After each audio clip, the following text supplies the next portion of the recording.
First, what do we mean by corporate and tech feudalism? Well, let's use social media as an example. It's not the only entity with vendor lock-in, but it's the one that's most relatable. You create an account, you go to work, you start developing and publishing content, you're engaging with other content, all the while you're amassing a following. And you're building connections. You have accounts that you follow, and maybe you amass a huge following yourself. But none of it belongs to you. You see, at the top, you have the corporate and tech lords. They own everything. At the bottom, you have the workers, the people on the platforms working and creating content and engaging and amassing their following, etc. You're the workers. You're the serfs. And the platform where all of this activity is taking place and where you're amassing this following, that's the fiefdom.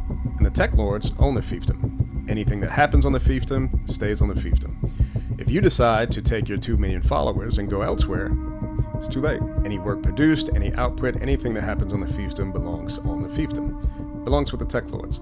Let's say you got a few 100,000 followers, 500,000, millions in fact. You can't take those followers with you. They belong on the fiefdom.